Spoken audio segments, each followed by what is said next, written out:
This is AC Starlord, aka Awesome. Welcome back to my channel, and this is a video of Mortal Kombat 2021, I believe. This came out during COVID, and it was on HBO Max and on theaters. I never done a actual review on this one, I don't think. Um, so hold on for a second. Mortal Kombat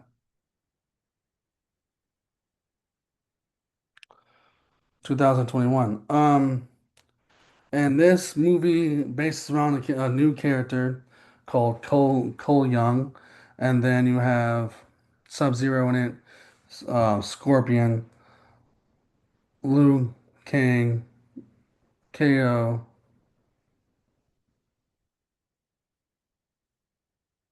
um, Kung Lao, Raiden, the Emperor, and a whole bunch of them, and Jax, Sonya Blade, and a whole bunch of the other characters from Mortal Kombat. And this one's pretty much basically a modern version of the 90s movie that you see and pretty much follows the lore of the modern um modern Mortal Kombat movies that you have seen that you have played and seen and on Xbox, I mean PlayStations, Xboxes and all that stuff like that.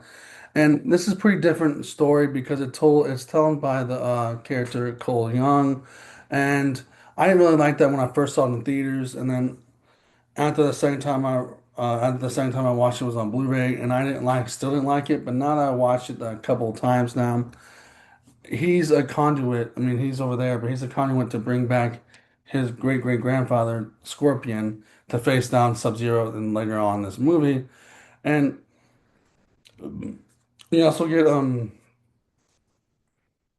lots of fights between all these characters right here. And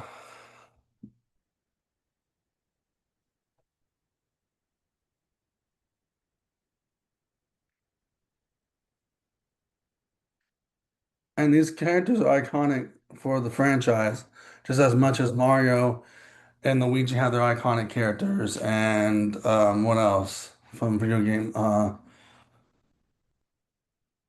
movie and other video game movies as well. You have those iconic characters and like Street Fighter and stuff like that. But you have these characters face off with each other, but they basically follow like the same rules of the 90s one, like you can't fight before the tournament.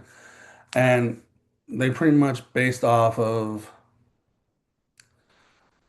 oh, if they don't want a tournament, we bring the tournament to them. But also, like Drax had to find his inner power. Same thing with Sonya Blade. But how they did that was Cole Young had a dragon, the logo of a Mortal Kombat on his chest here, and and then if they either the person with the dragon tattoo or dragon marking for them being the chosen one for the Mortal Kombat dies, it goes instantly on the person that they face, or they get it by they get it by that way. They get it by that way, or they had to defeat the champion.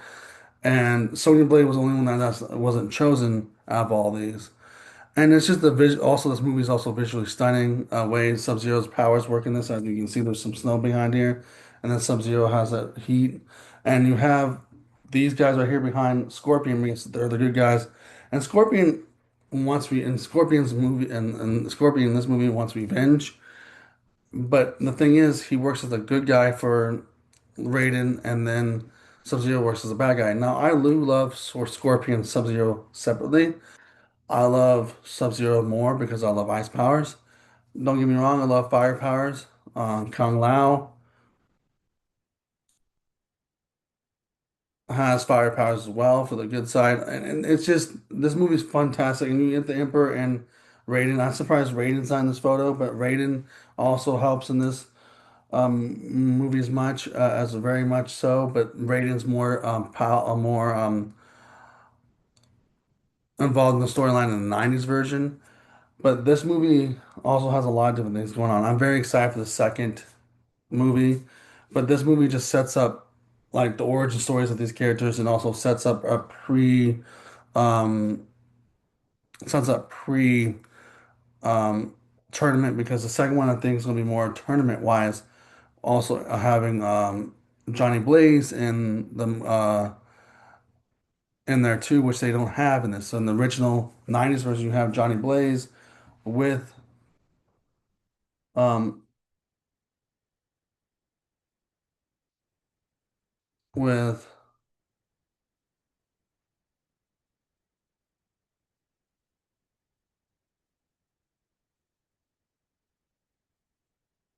Liu Kang, and then um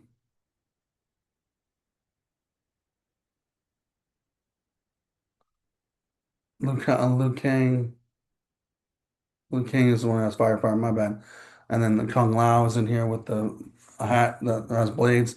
And also in this movie, they do the fatalities. They actually say fatalities or finish them or whatever. Scorpion, get over here. And it's just a fun movie to watch. I would say the 90s version is still more visually stunning. Well, this one has more visuals in it, but the 90s version has more excitement to it because they are on an island, not on they're on an island and the underworld or the outworld. And this one takes place on outworld and Earth realm and a whole different place, a whole bunch of different places. And it's fun, but when the content of your story is Cole Young and finds out what his powers is, and he's a great nephew of a great nephew or grandson of Scorpion, it's kind of throwing that off of there when he was born with that marking. The marking thing is kind of cool and kind of cool concept, but when you add that to it, it's kind of different. I understand that they want to do different from the storylines of the video games, but if you also follow the video games a little bit, it's kind of cool. But like the 90s version is still great for me, but this one's also pretty good. I love this one, don't get me wrong, I did love it so much. And I do still love it. I had this is my like second or third time watching it, and it's a different type of version of it. Very radar. You get to see the actual like Jax like smashes the guy's head open and it has blood all over the place. We see Kung Lao's hat blade go through a person. So this is more theatrical to the modern day video games than the old one was, where they face off Sub-Zero and Scorpion and other characters, and they're just hit the ground with no blood, obviously. So this one wins over that, but the 90s is always going to be my top favorite one. It's the first one I watched.